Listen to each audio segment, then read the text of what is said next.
आगामी देवळाली प्रवरा नगर परिषद निवडणुकीचे राजकीय चित्र दिवसेंदिवस बदलत असून गुरुवार दिनांक 11 डिसेंबर रोजी उमेदवारी अर्ज माघार घेण्याची प्रक्रिया होणार असून राजकीय समीकरणांना वेग आला आहे।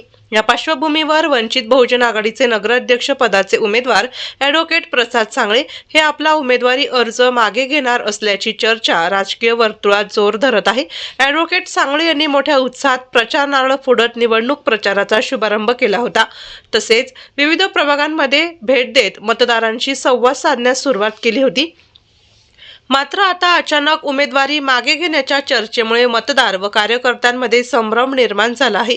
दरम्यान याबाबत ॲडव्होकेट प्रसाद सांगळे यांनी अधिकृत भूमिका अद्याप जाहीर केलेली नाही, त्यामुळे अंतिम निर्णय येत्या काही तासात स्पष्ट होण्याची शक्यता आहे। त्यांच्या निर्णयाकडे मतदार, कार्यकर्ते, विरोधक आणि स्थानिक नागरिकांचे लक्ष लागले आहे।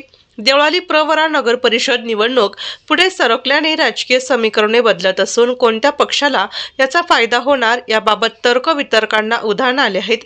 वंचितचे नगराध्यक्ष पदाचे उमेदवार ॲडव्होकेट प्रसाद सांगळे हे उद्या पत्रकार परिषद घेऊन आपली भूमिका स्पष्ट करणार आहेत। सांगळे उमेदवारी कायम ठेवणार की माघार घेणार याकडे सर्वांचे लक्ष लागले आहे।